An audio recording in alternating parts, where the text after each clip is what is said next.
Muy buenas tardes, bienvenidos a su programa Madres de Jesús Sacerdote, donde nos unimos a María y nos ofrecemos por ellos. Es un placer saludarles, yo soy Mónica Paredes y Yuli Mendoza. Y pues les invito a ofrecer este programa por el Papa, por los sacerdotes, en el nombre del Padre, del Hijo y del Espíritu Santo. Amén. Amén. Entramos al corazón de María y desde ahí le decimos al Espíritu Santo, ven, ilumina mi mente, mi corazón, para que pueda comprender cuál es el mensaje que tienes para mí el día de hoy. Amén. Amén. Pues en esta tarde les vamos a compartir un tema muy importante, que es la crítica hacia los sacerdotes. Vamos a ver lo fácil y lo dañino que es estarlos criticando y enjuiciando, y les vamos a compartir unos tips y unas herramientas que nos van a ser muy útiles para tomar conciencia y también desarmar juicios y críticas. Y nosotras como madres espirituales, todos los creyentes, todos los que amamos a Jesús, es nuestro deber defender a los sacerdotes y tenemos que empezar por nosotras mismas, por nuestra boca, ¿verdad, Yuli? Nuestra actitud.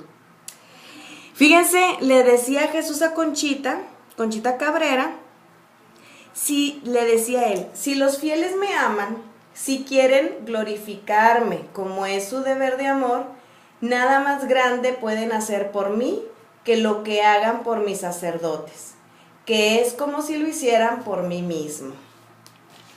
Esto incluye lo que hagamos bueno o malo. Claro. Si los criticamos, estamos criticando a Jesús. Y si los difamamos, difamamos la iglesia de Jesús. Si lo calumniamos, aunque sea por error o ignorancia, es a Jesús a quien afectamos. Los sacerdotes son seres humanos escogidos por Dios para ser nuestros pastores. Algunos son santos, otros no tanto. Están ellos y nosotros en proceso de mejora continua. Y estamos de acuerdo que pues nadie somos monedita de oro para caerle bien a todos, ¿verdad? Y es muy, muy difícil tener contentos a todo el mundo. Una de las grandes razones es que depende de nuestro temperamento. Los coléricos queremos que en las homilías vayan al grano, sí, rapidito. Sí. Pero los sanguíneos disfrutan mucho los detalles con lujo. Claro. Los melancólicos quieren todo bien organizado, pero a los flemáticos les abruma que les pongan tantas reglas y procedimientos. Y así una crítica viene muchas veces de nuestra forma de ser. Y eso yo lo he visto muchísimo, cómo cada sacerdote según su temperamento o pues vive y obra y administra su parroquia o su comunidad. Y mucho tiene que ver el temperamento, si somos de uno o de otro, pues ya cada quien sabrá y puede ir viendo qué temperamento eres y por qué a lo mejor algo de lo que hace el otro no te gusta y es nada más eso, ¿no? Y otra fuente de crítica yo he visto que es la incomprensión de la diversidad de las culturas. Fíjate, según lo que se usa en cada ciudad o en cada país, y pues si no comprendes que así son, pues entonces viene la crítica muy fuerte, ¿no? Entonces, por ejemplo, desde el tono de voz, por ejemplo, un norteño, como hablamos acá en el norte de México, puede ser muy golpeado o un tono muy franco que luego les puede asustar a todos los que viven en el sur de México y pueden sentirse como heridos cuando no era la intención del norteño, ¿verdad? O en algunos lugares no se acostumbra el saludo de beso y alguien se puede sentir apartado si no le dan su saludo de beso. Intimidado, ¿no? Oh, sí, exacto. Sí. Hay lugares donde se come con la mano y otros muy finos lo ven como muy mal educados, ¿no? Porque no come con los cubiertos, pero así es ese país. Hay lugares donde es común dormir siesta y en otros donde la vida es tan veloz que se interpreta como flojo al sacerdote que duerme siesta. Claro. ¿No? Entonces, todo tiene que ver con la cultura y nosotras aquí vamos a ir tomando estos elementos para cuando nosotros hagamos nuestro análisis de nuestra crítica, que como quiera va a venir a nuestra mente, podamos decir, Lo que pasa es que él es de otro temperamento o es de otra ciudad o así se usa, donde él viene, y pues vamos desarmando las críticas, ¿no? Una de las principales críticas al sacerdote es por sus homilías. Claro. Es que a una misma misa va gente de todas las edades, de todas las condiciones socioeconómicas, de todos los niveles de formación. ¿Cómo adecuar el mensaje a gusto de todos? Pues sí. Siempre habrá descontento en sus fieles, unos porque la homilía es corta, otros porque es larga, otros porque es profunda, otros porque es aterrizada, porque pone puros ejemplos y no habla específicamente del Evangelio, otros porque es muy espiritual y no le entienden, en fin. Fíjate, Mónica, a mí me gustaría, no sé si puedes un poquito nada más decirnos más específico, por ejemplo, para que la gente a lo mejor vea el temperamento de su párroco, ¿no? Sí. Por ejemplo, un colérico así, ¿cómo lo defines así con 2 palabras o 3 palabras? Fíjate, y es bien importante porque la homilía también se proyecta Sí. según su temperamento. O sea, Sí. el colérico es líder, tiene donde mando, es planeador, él dirige las cosas, ¿no? Entonces, y aparte, pues es un temperamento activo y veloz, ¿no? Y luego el sanguíneo, que decíamos, ese es todo amiguero, le gusta la fiesta, es muy entusiasta y se le nota en el tono de voz, entusiasma a la gente, es muy sensible, ¿no? El melancólico es muy planeador, es muy de reglas, tiene que verlo por escrito, tiene que haber punto 1, 2, 3, 4, están muy estructuradas sus homilías y es probable que se le facilite, por ejemplo, estructurarlo, pero luego también no pone mucho ejemplo, porque porque los ejemplos les gustan más, por ejemplo, a los sanguíneos o a los flemáticos, ¿no? Y el flemático es un temperamento pasivo, es muy amistoso, es muy pacífico y es lento, ¿no? Entonces, por ejemplo, el colérico, que es más veloz, a lo mejor el flemático, que es lento, se va a aburrir, se va a desesperar, ¿por qué tanta paciencia, no? Pero todos somos buenos, todo temperamento es bueno y es necesario para la iglesia. Y fíjate, Mónica, se me hace bien importante que nos los aclares, porque ahorita en muchas parroquias va a haber cambio de párroco. Uy, sí. Entonces, ya sabes que empieza la comunidad como a vibrar, ¿no?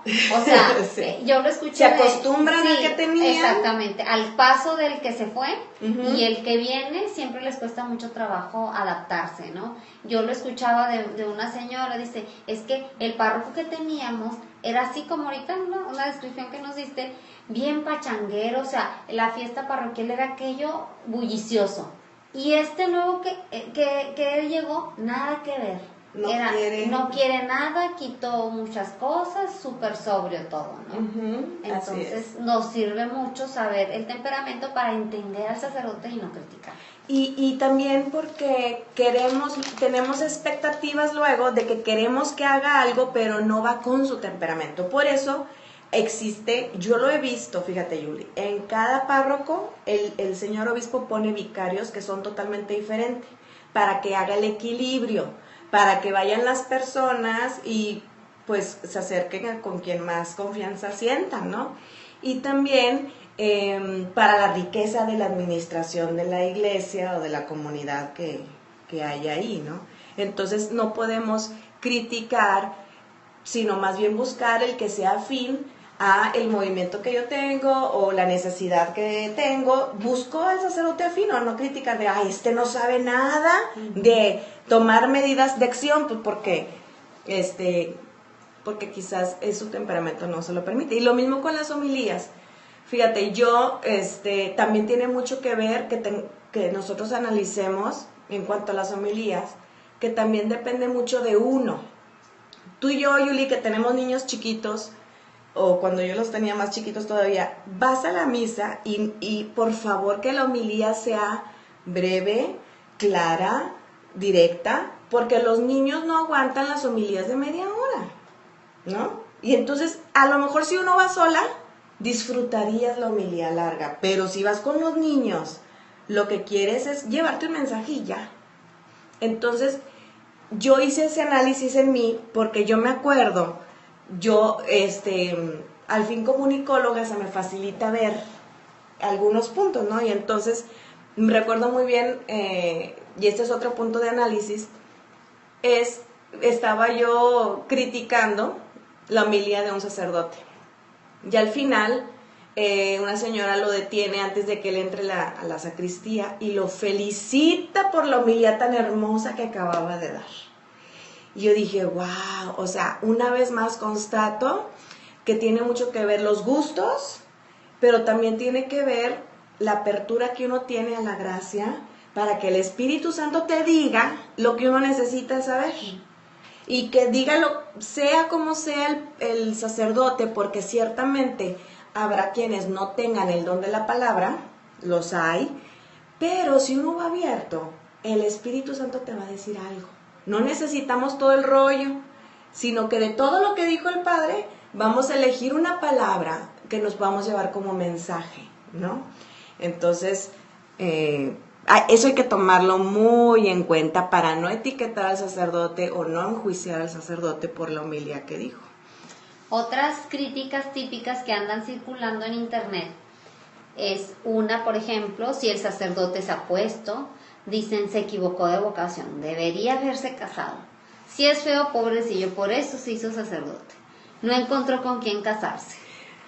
O dicen, si se compra algo, quiere estar a la moda. Tira nuestro dinero o no vive la virtud de la pobreza.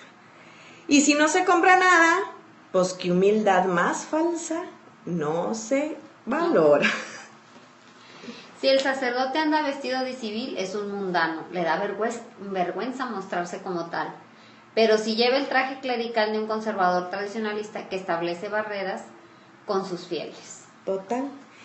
O dicen, si es serio y no saluda, es un amargado, está aburrido con nosotros. Y si sonríe y saluda y tiene un ego muy grande. O sea, tiene un ego muy grande, quiere hacer amigos y quiere ser el centro de atención. Si predica más de 5 minutos, ¿cómo aburre?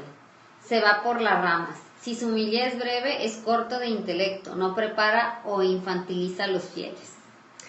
O también dicen, si habla con voz fuerte, lo hace para llamar la atención. Si lo hace en tono natural, no adecúa su voz a las circunstancias. No se le escucha y no se sabe hablar.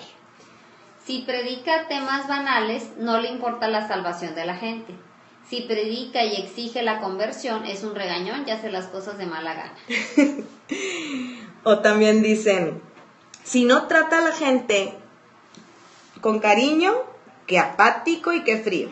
Y si trata a la gente con amabilidad y cariño, va con malas intenciones o tendrá algún interés. Si usa las redes sociales, no tiene nada que hacer descuidando a sus fieles. Si no las usa, es un retrógrado, atrasado y olvida que también se puede evangelizar por este medio. O dicen, si hace algún arreglo en la casa sacerdotal o en la iglesia, malgasta el dinero en vez de darle a los pobres. Y si no hace ninguna obra, dicen, lo tiene todo abandonado, es un irresponsable. Si se deja el cabello largo, es un inconforme o un revolucionario. Si lo tiene corto o muy corto, es un conservador. Si bautiza y casa a todo el mundo sin exigir preparación, es un facilista y menosprecia los sacramentos. Y si los exige e insiste en la preparación previa, pone un montón de dificultades a la gente, es lo que se queja. Si se queda en la casa parroquial, no le importa su comunidad. Si hace visitas, aunque sean pocas, no se encuentra nunca en la parroquia. Si renueva la parroquia, ¿qué bicho le picó? No respeta lo que manda la iglesia, no está en sintonía con la iglesia. Y si mantiene todo igual, la parroquia está estancada o retrocede o se empobrece. Si tiene consejo parroquial y tiene en cuenta la opinión de sus miembros, se deja manejar, no tiene criterio. Si no escucha la opinión de la gente, es un déspota, un tirano, es un soberbio y cree que él lo sabe todo. También dicen, si en sus conversaciones toca problemas sociales, ya se está metiendo en política o habla de lo que no le importa. Y si habla de cosas espirituales, qué aburrido es.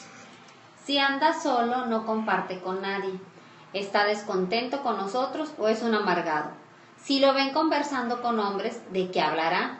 ¿Hablará de mujeres? Si conversa con unas mujeres, ¿de qué hablará? ¿Estará buscando colgar la sotana? Si tiene alguien que le asiste o le sirve en casa, dicen, es un don, Señor. Si no tiene a nadie que le ayude, pues dicen que se defienda solo, que para eso renunció a los lujos al ser ordenado. Si en su ministerio hace énfasis en la pastoral infantil, puede que sea un abusador. Si no se preocupa, no piensa en el futuro de la iglesia. Si es joven, no tiene experiencia. ¿Quién lo va a escuchar? Si es viejo, debería pedir su jubilación e irse ya. Pero si llega a irse o a morir, todos le lloran y hablan maravillas de él. Así es. Ya, sí habían visto todas estas líneas que nos hacen pensar en que algunas veces hemos caído en una de estas críticas, ¿no? Pero entonces vemos cómo pues no le vamos a dar gusto a nadie.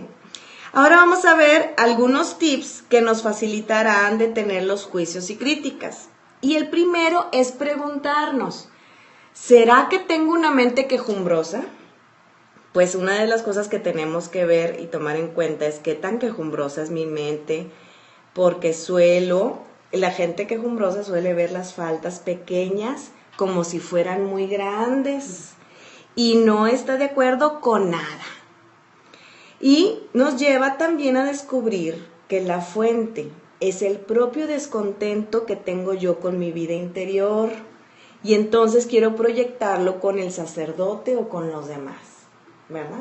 Entonces, eso hay que cuestionarnos cuando se nos meta una crítica o juicio de un sacerdote en la mente. ¿Tengo una actitud de humildad? Recuerda que el sacerdote es del mismo barro que nosotros, un vivo ejemplo de virtudes y defectos.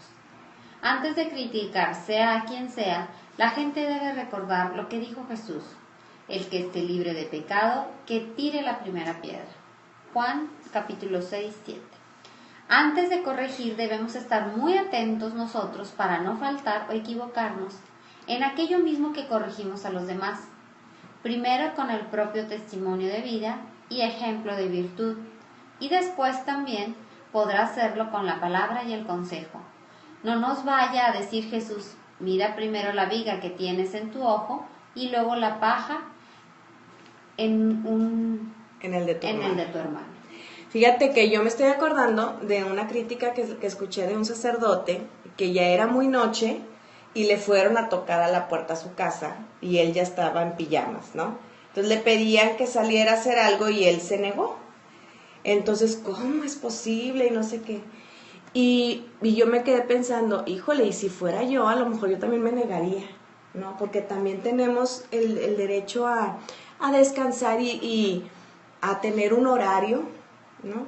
Y ciertamente a lo mejor habría sido muy generoso de su parte atender esa necesidad, como hay muchos que valoramos mucho que lo hagan, pero no sabemos la circunstancia en que pueda estar el sacerdote como para estar pregonando, porque si a mí me llegó como chisme, imagínate, cuánta gente no le habrán dicho, oye, padre, no nos quiso atender a estas horas, ¿no? Entonces, la actitud de humildad nos ayuda a ser muy benévolos y respetuosos con las personas, en este caso con los sacerdotes. No humillarlos ni abochornarlos jamás, y mucho menos en público. ¿Acaso nos gustaría que nos hicieran eso, verdad? Yo estoy recordando ahorita, por ejemplo, una señora que se puso a discutirle ahí al padre había un reglamento del uso de los salones, de que no podían, no me acuerdo qué era el reglamento, y entonces la señora se puso a discutir y a decirle al padre todo lo que ella, su mente cochambrosa, creía del padre, cuando era una cuestión de logística, de que no podían meter eso al salón, ¿no? Entonces, ahí te das cuenta que la falta de humildad te hace querer sobreponerte sobre las personas y sobre el reglamento y sobre las circunstancias, ¿no? Entonces también tenemos que pensar que los sacerdotes de veras hacen lo mejor que pueden. O sea, y a veces cuando no lo hacen bien, pues puede ser porque están cansados o porque es ignorancia del momento y de la situación, ¿no? Entonces, nosotros muchas veces queremos que piensen que también realmente tratamos de hacer lo mejor que podemos con nuestros deberes de Estado. Yo lo veo mucho con mi ejercicio de mi maternidad en mi casa. Muchas veces falto al servicio por cansancio, por comodidad, por practicidad y yo quisiera que se me respetara las veces que necesito dormir, que necesito tener un momento de paz o que me resisto a meterme en muchas complicaciones porque no le veo el caso, ¿no? Entonces trato y ellos también tratan de hacer lo mejor que pueden. Y esto, la apertura, nos lleva a aceptar la forma de ser del sacerdote y aprovechar la riqueza que aporta la iglesia con su forma de ser. El humilde acepta al otro como es y acoge lo que aporta, ¿no? A veces criticamos al sacerdote si somos corregidos alguna vez por él. Ajá. Y hay que recordar que también nosotros estamos sometidos a autoridad y no nos rebelamos ni tomemos a mal la corrección, sino con buen ánimo, con humildad y sencillez. Según dice la Escritura, Hijo mío, no menosprecies la corrección del Señor y no te abatas cuando seas por él reprendido, porque el Señor reprende a los que ama y castiga a todo el que por hijo acoge. Bueno, luego dicen, es que a mí nadie me enseñó, pues sí, porque luego los padres tienen miedo a corregir y reprender, ¿no? Porque la gente se les brinca y los insultan y no aceptan una corrección y pues se necesita orden, ¿no? Entonces, bueno, habrá veces en que la corrección fraterna sea muy necesaria. Y una madre espiritual, por ejemplo, tiene que hacer mucho discernimiento y preguntarle al Señor si se necesita que hagamos una corrección fraterna al sacerdote. Pero, por ejemplo, el Evangelio de San Mateo nos dice cómo debe de ser. Y les voy a leer aquí Mateo 18.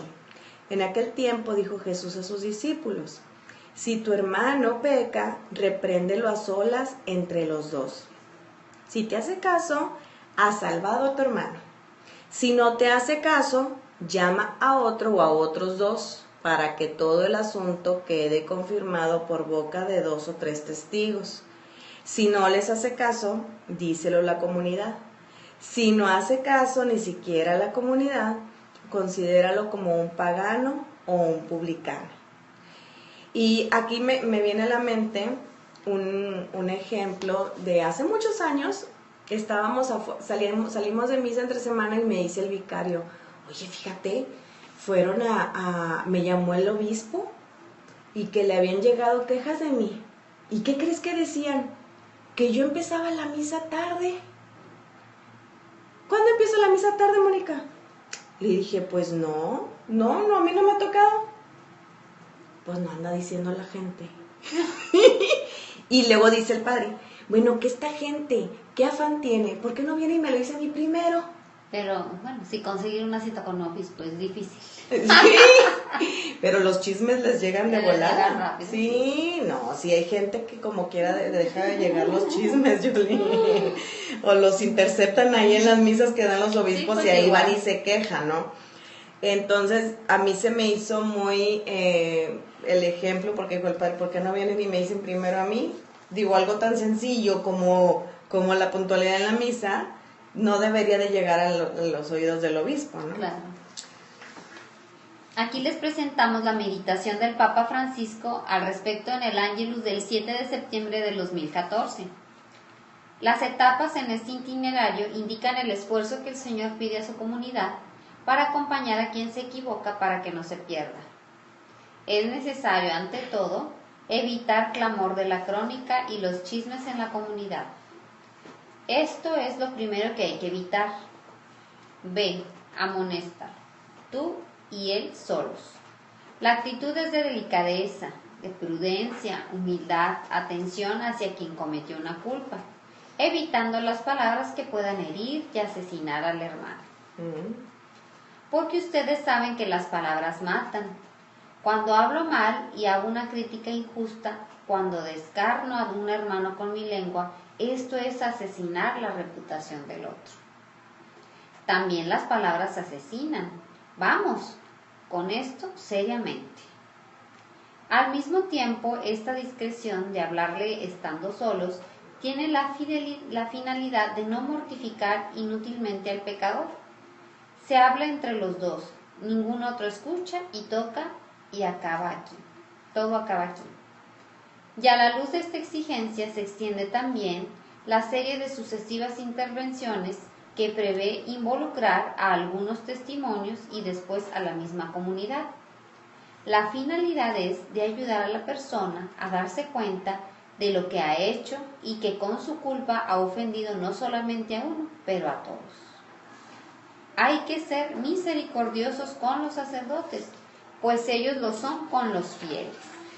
Si te consta que un sacerdote anda atado en graves pecados, vete al obispo que es su padre espiritual para que reciba ayuda, pero no andes hablando de él.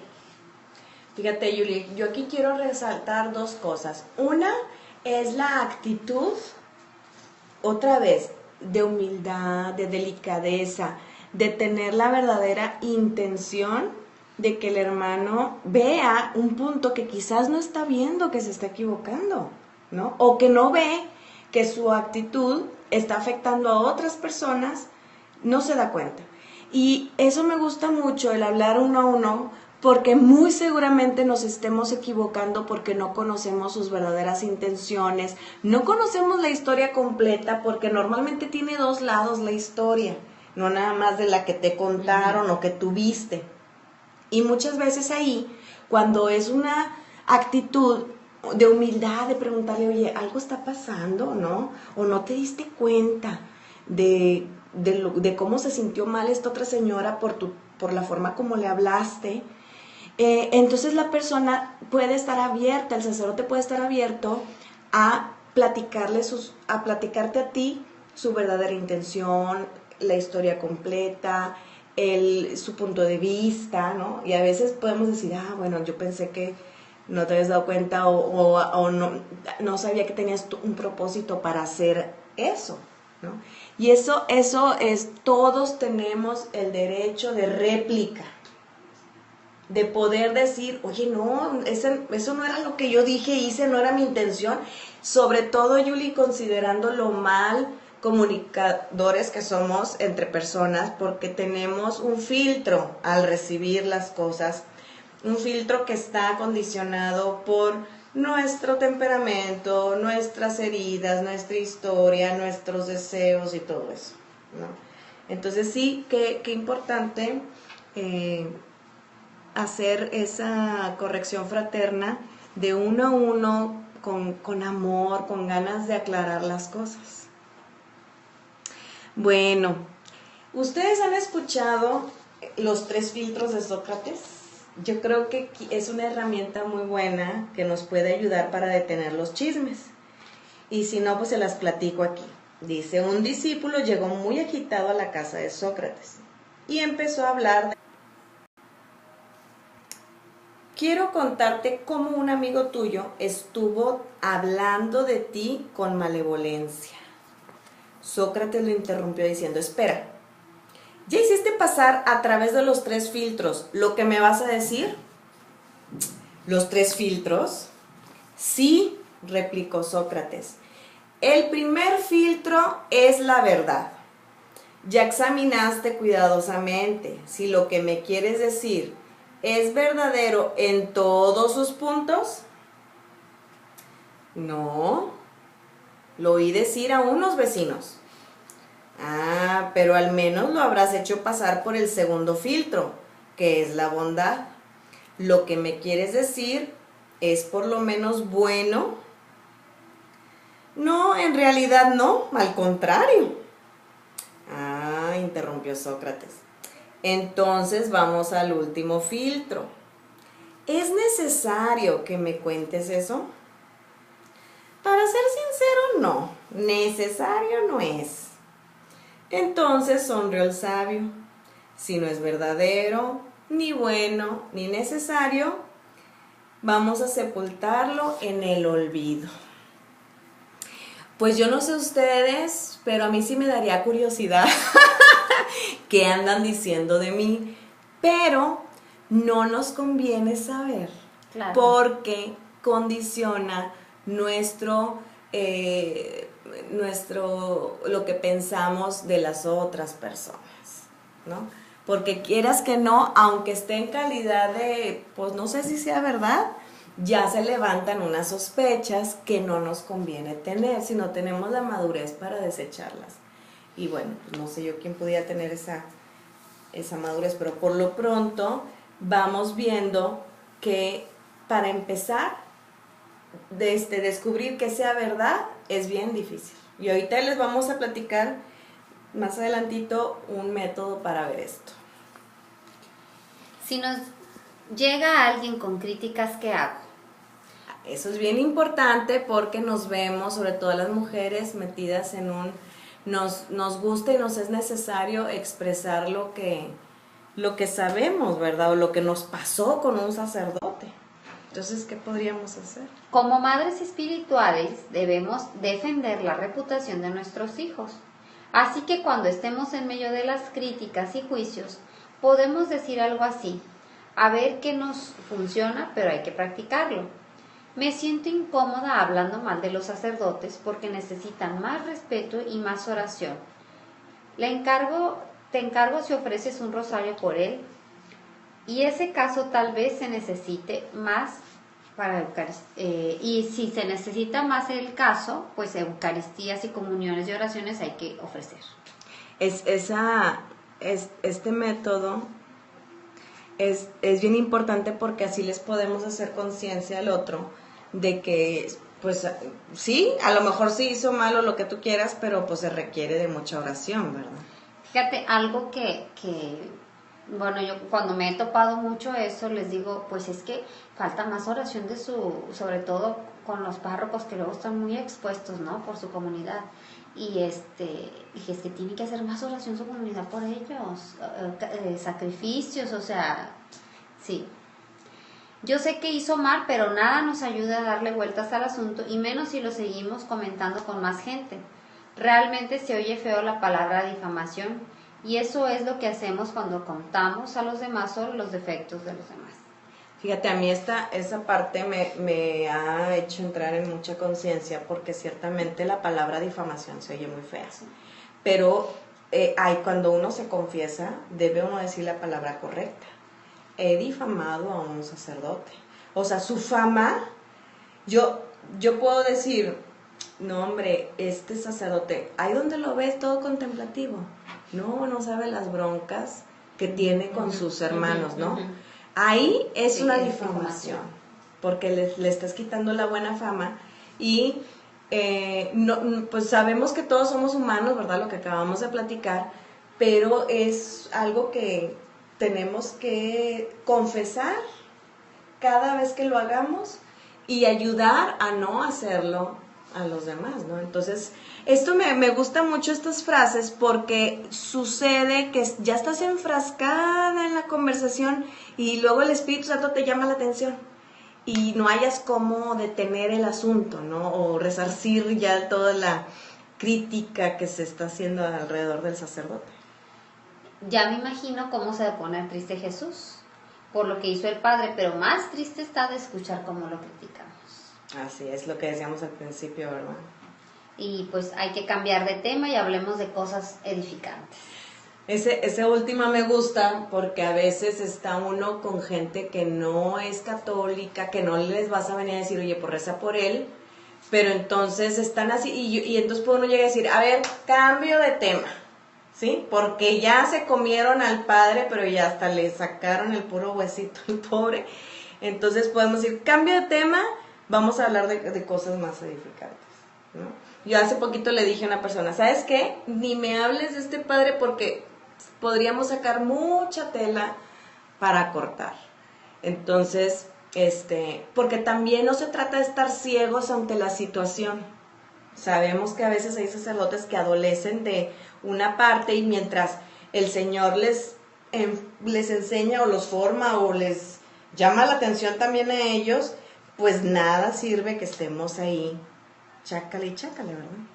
Entonces, una cosa muy importante que también tenemos que tomar en cuenta es que nuestra mente nos juega sucio, ¿sí? Y el ego nos miente.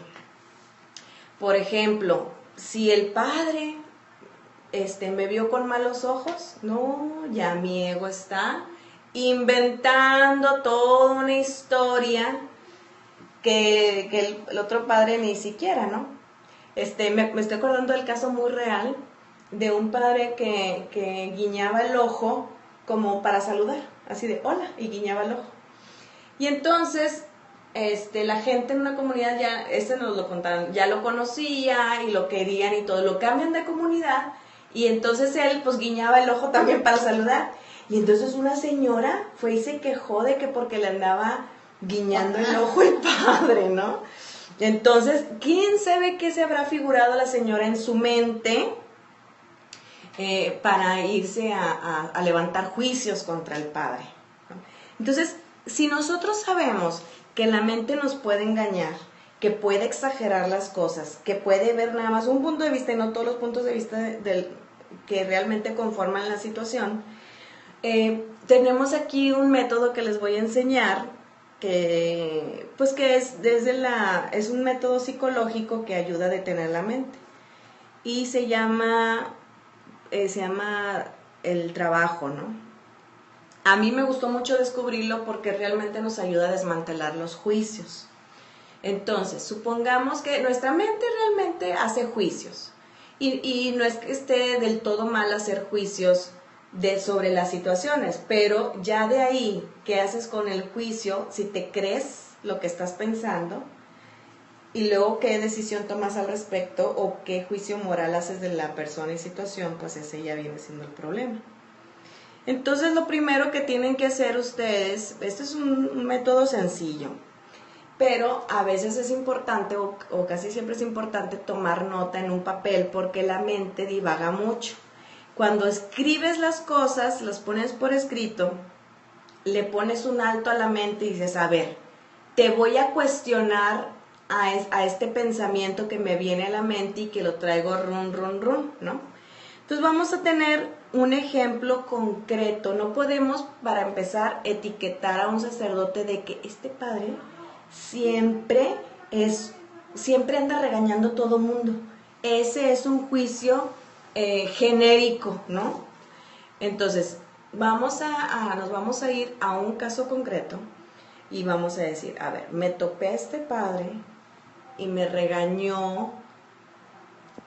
Vamos a hacer varios ejemplos, pero vamos a hacer uno. Entonces, me regañó. Y yo voy a hacer, lo primero que voy a decir es el juicio. El padre es un regañón. La primera pregunta, aquí son 4 preguntas. La primera pregunta, ¿es verdad que el padre es un regañón? Sí, puedo decir. La segunda pregunta, ¿puedo saber que realmente en verdad es regañón? Y entonces ya uno sinceramente puede decir, bueno, no siempre es regañón, no siempre. Entonces puede decir, bueno, no necesariamente. La pregunta número 3, ¿cómo me hace sentir el pensamiento de que el padre es un regañón? No, pues me hace sentir herida, me hace sentir desconfianza, ¿no? Me hace sentir enojada, pues ¿quién es él para andarme regañando? No sé. ¿Y cómo tratas a la persona? Me hace rechazar al sacerdote porque estoy pensando que es un regaño. Y la pregunta número 4 es, ¿cómo sería mi vida si yo no pensara que el padre es un regañón? Entonces puedo decir, bueno, a lo mejor tendría confianza de volverme a acercar a él, porque no es que sea un regañón, sino que esa vez regañó, pero no siempre es. No puedo etiquetar lo que es un regañón, sino que un día regañó. ¿verdad? Entonces yo podría tener más confianza en acercarme a él, podría hasta rezar por él o lo que sea, ¿no? Entonces luego le voy a dar vuelta a este pensamiento. El padre es un regañón. ¿Cómo le voy a dar la vuelta? El padre no es un regañón, ¿es verdad? Pues sí, porque a veces sí regaña, pero a veces no regaña. A veces es muy tierno, a veces es compasivo y eso pone equilibrio en su temperamento, ¿no? Entonces no se etiqueta como regañón. La otra vuelta que le podemos dar, y es muy importante, es decir, yo soy regañona o regañón. Y ver, ¿es verdad que yo soy regañón? Ah, bueno, sí, porque yo he regañado a mis hijas, yo he regañado a personas que veo en la calle y están haciendo cosas indebidas.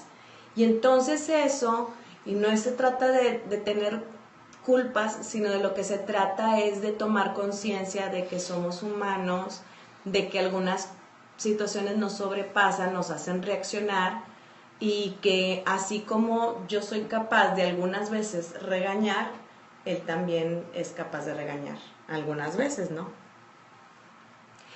Entonces, ahí termina este ejemplo.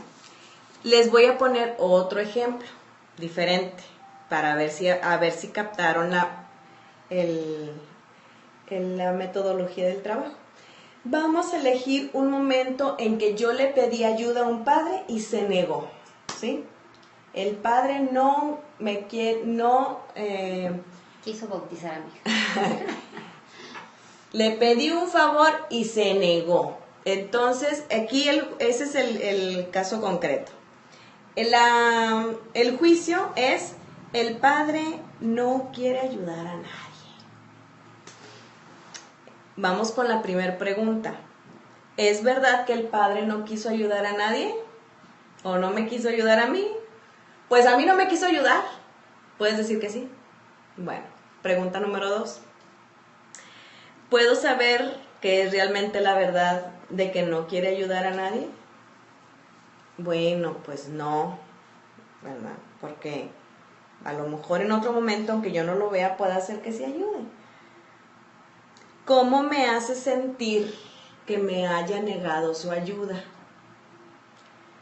No, pues frustrada, desilusionada, decepcionada, ¿no? Que no están para ayudar, que no están para sacrificarse por uno. Bueno, pero ¿cómo sería tu vida sin ese pensamiento? Pues estaría más abierta a tratarlo, quizás estaría abierta a pedirle ayuda en otro momento, de otro tipo de ayuda diferente, ¿verdad? Ya no estaría diciéndole, ¿cómo es posible que no quieran ayudar a la gente? Ahora le vamos a dar la vuelta. La primera es: el padre no ayuda a nadie. La segunda vuelta es: el padre sí ayuda. Y entonces podemos observar al padre y decir, no, pues sí ayuda, nada más que ese momento, ese favor no lo quiso hacer por, sabe Dios por qué. También ahí entra el entrar en un momento de sensatez y decir, bueno, es que no sé por qué se negó a ayudarme, ¿no? O a lo mejor sí saben, pero bueno, hay tanta variedad de situaciones. Y la otra vuelta es: yo no ayudo a nadie. Y allí una vez más podemos encontrar momentos en los que yo me he negado a ayudar a la gente. Y podemos quizás darnos cuenta de que a veces no somos generosos, o de que a veces somos asertivos y sabemos hasta qué punto podemos con la carga del trabajo y no decirle sí a todo mundo cuando yo me estoy deshaciendo por dentro, ¿no? Porque es muy importante saber decir que no. Entonces llegamos a todo esto y decimos, bueno, pues a lo mejor no me ayudó y pues me las vi negras, pero realmente pues él estaba en su derecho a negarse a servir en eso, ¿sí? Entonces, a ver si captaron bien esa metodología. Pues bien, es una lástima que en nuestra sociedad, y no solo contra los sacerdotes, abunden las críticas negativas. Uf. Y sobre todo que se generalice, que sobresalga lo negativo. Las críticas negativas crecen exponencialmente, al contrario de las buenas. Claro. De hecho, hace poquito me comentaba alguien como no sé, como hablábamos hace rato de cultura, ¿no? Uh-huh. Ahí, no sé, en ciertas ciudades, no sé, pero así lo percibí, y de hecho otra persona también ya me había dado esa sensación, de este lugar, decía, ay, es que cuando llego ahí a esta ciudad, siento mucho la crítica, o sea, como que la gente critica mucho, Uh-huh. y cuando regreso a donde vivo, no siento, o sea, que se deberá, dice esa... ¿no? Dice como que la gente... El ambiente. La gente de ese lugar, porque aparte era de personas distintas que ni siquiera se conocen, pero de la misma zona, que unas de ellas ya no viven ahí, y como quiera tenían esas sensaciones, es que ¿por qué la gente critica tanto? Y es real, es real que por zona, por ciudad, la gente es de un tipo. Sí. Entonces, les digo yo luego, ese pecado de la murmuración tan difícil de erradicar, ¿no? Sí, ¿no? O está también hay zonas o ciudades muy exigentes, ¿no? Sí. O ciudades donde la gente es más humilde y entonces el sacerdote pues tiene una autoridad indiscutible. Y entonces el padrecito puede hacer que está, por ejemplo, en San Luis Potosí, tratando con gente muy humilde y que lo que él diga, eso se va a hacer. Llega a Monterrey, donde la gente profesionista tiene ideas y planes y proyectos y tiene iniciativa, y entonces no se va a hacer lo que diga el padre, no necesariamente, y sienten ahí el golpe duro, ¿no? El cambio. Sí. Entonces, basta echar un vistazo a la historia de la iglesia. Los clérigos o los sacerdotes siempre han sufrido muchos ataques desde siempre, y así será hasta el final. Solo que en estos tiempos hay que agregar un ingrediente, la creciente apostasía, el abandono público de la fe. De hecho, recuerdo mucho a un padre, lo cambian a él de zona en Francia, y va a una ciudad muy pequeñita. Y como ellos traen hábito, iban unas amigas, ya señoras grandes, pero dice que como iban en la calle y les iban diciendo, ofendiendo al sacerdote. O sea, una cosa así tremenda. De ataques, nomás por el hecho de la religión o del sacerdote. Sí. O sea, un ataque así nada más. Iba tranquilo caminando nada más. O sea, que hacen pues obviamente pues más encarnizados los ataques contra la iglesia y sus ministros. Y pobres, porque fíjate, simplemente ahorita, cómo está la situación en Venezuela. Digo, en México también, ¿no? Acaba de fallecer hoy el padre que fue apuñalado en plena misa, en plena parroquia.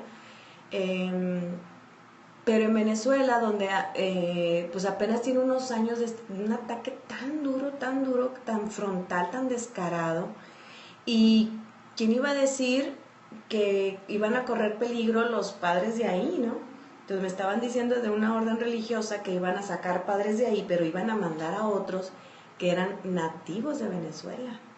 Y entonces estaba muy preocupada la familia de un sacerdote que lo iban a mandar ahí, y decía yo, ¿será que esa medida la toman pensando, si son de Venezuela van a querer dar la vida por los venezolanos? Cueste lo que cueste los ataques que están ahorita. Y luego imagínate, Yuli, ya de por sí el ataque de la gente que es anticatólica o atea, y que los católicos los estemos atacando.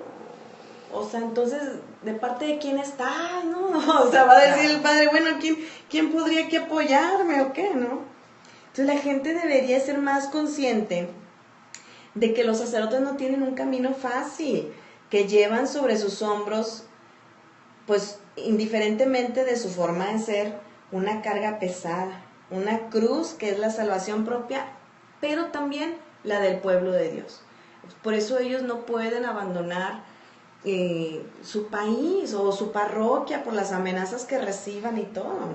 Tienen que salvar a su gente. Hace poquito salió también la noticia de un sacerdote que le daban la oportunidad de salir de Siria y él dijo, no, yo no voy a abandonar a mi gente.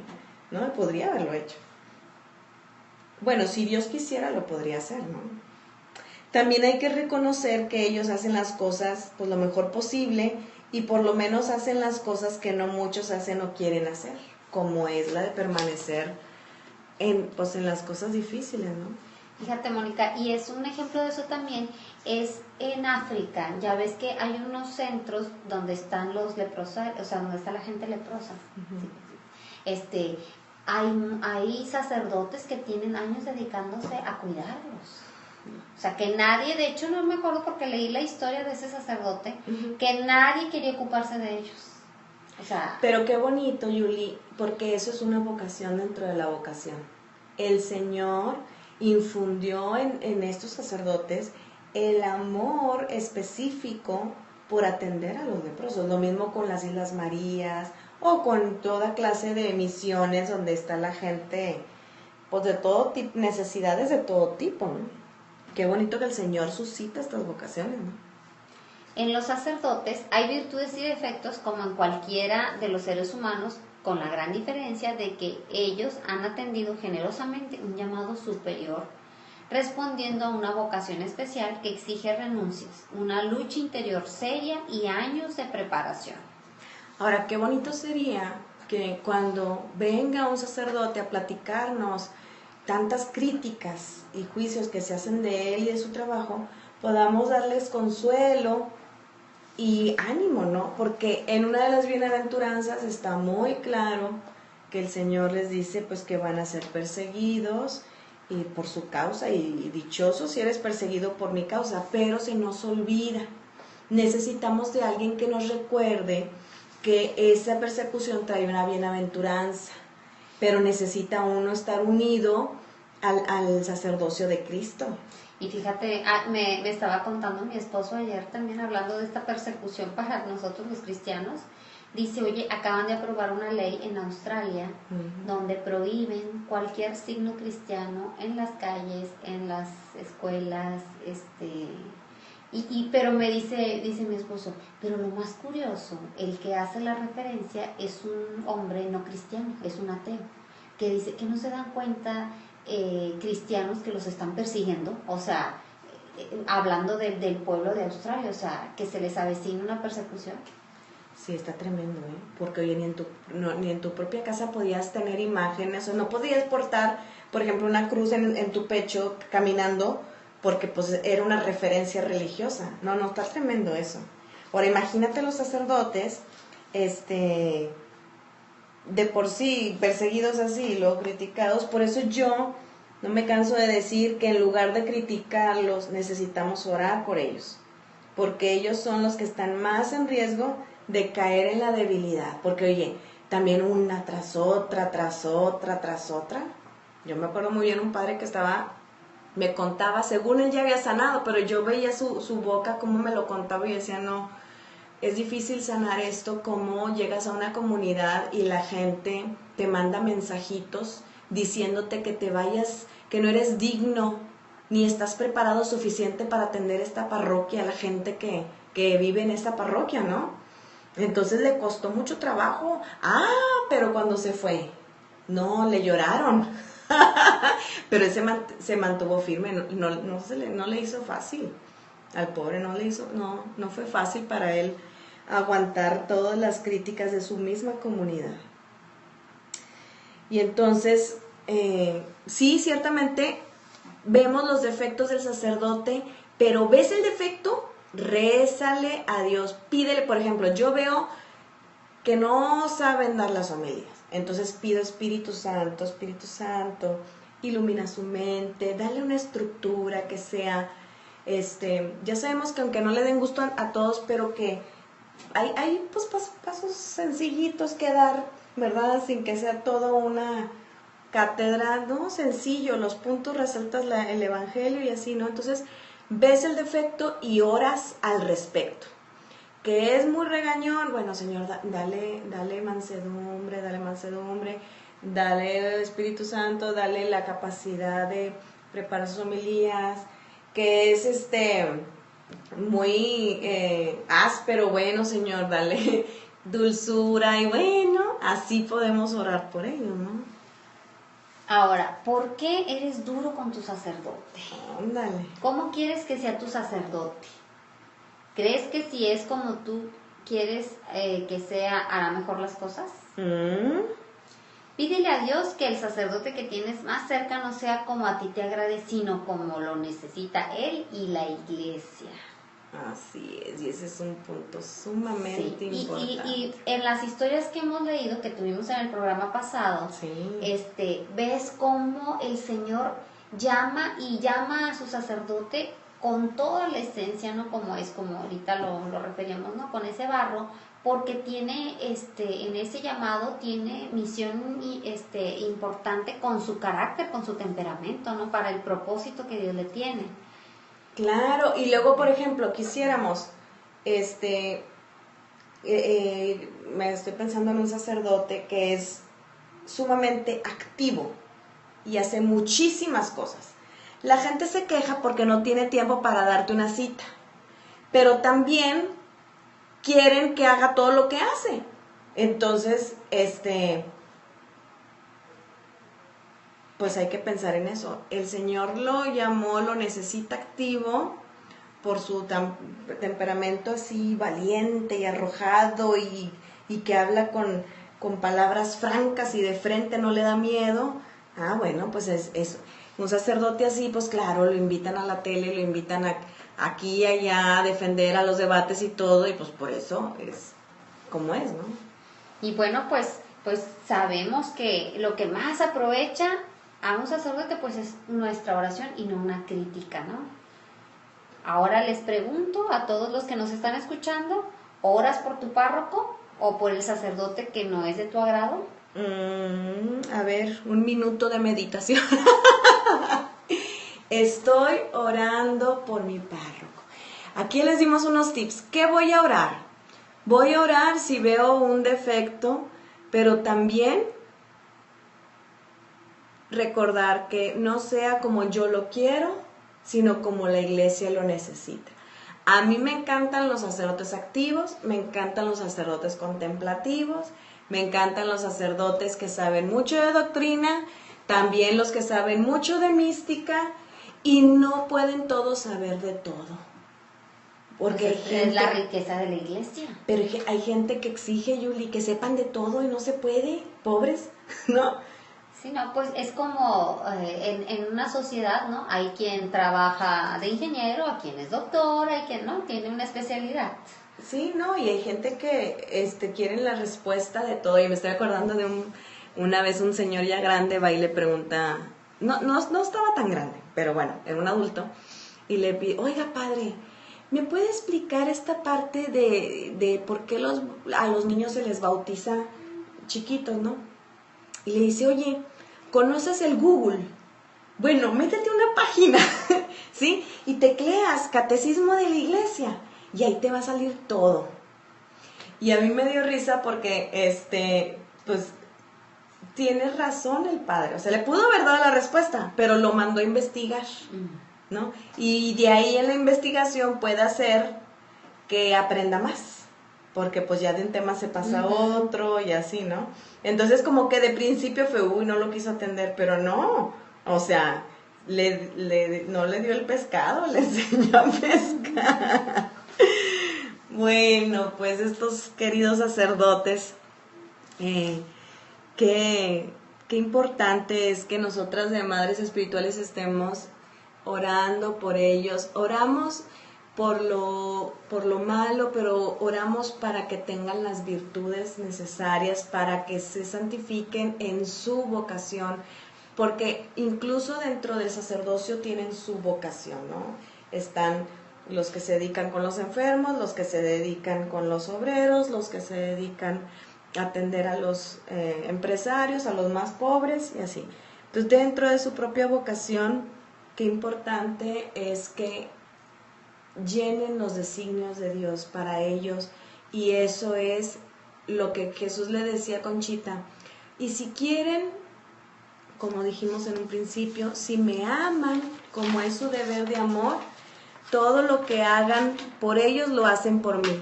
Y lo mejor que pueden pedir por ellos es que su voluntad se unifique con la mía, ¿no? Y entonces ya dejamos a un lado nuestros gustos y el deber ser y las etiquetas y el me trató y no me trató, y pensar, Señor, que se cumpla tu voluntad en Él, que el Espíritu Santo es el que realmente es nuestro pedagogo, es el que nos va conduciendo, es el que nos va modelando.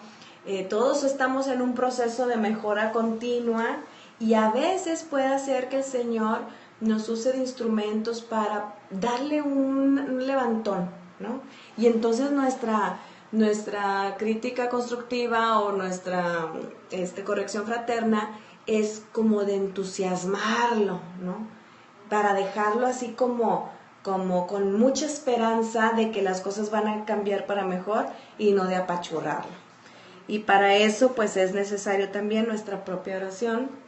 Y ¿qué les parece a los que nos están escuchando? Pues adopten a un sacerdote para que en esta semana se dediquen a orar por él, para que eso que la gente lo critica, porque de todos tenemos algo que se nos critica, él reciba la virtud necesaria, ¿no? Y que también el sacerdote sea dócil a la obra del Espíritu Santo en él. Así ¿no? Hay que pedir mucho esa gracia también para que nuestros sacerdotes sean dóciles a la obra del Espíritu Santo. Y bueno, pues les recordamos que la adoración eucarística es la mejor oración, que después de ir a misa, por supuesto, y comulgar, para solicitarle a nuestro Señor estas gracias para los sacerdotes. Qué importante es promover entre los grupos la oración por el sacerdote en la adoración eucarística. Y pues también les recuerdo, ya al cerrar este programa, pues que tenemos nuestra página de Facebook de Maternidad Espiritual Sacerdotal, Madres de Jesús Sacerdote, donde podremos encontrar y todos los programas que están en YouTube, pero también muchas reflexiones que nos ayudan a conocer el sacerdocio y la maternidad espiritual. Y pues ya para terminar, Julie, ¿qué te parece si cerramos con una oración para dar gracias? Pues unidas a María, le pedimos al Señor que mande el Espíritu Santo sobre las almas de todos los sacerdotes y de todos los fieles, para que oremos por nuestros sacerdotes y nuestra oración unida a la de María pida la santificación desde el Papa Francisco hasta nuestros seminaristas. Todo esto lo pedimos junto con María. Dios te salve María, llena eres de gracia, el Señor es contigo. Bendita eres entre todas las mujeres y bendito es el fruto de tu vientre Jesús. Santa María, Madre de Dios, ruega por nosotros los pecadores, ahora y en la hora de nuestra muerte. Amén.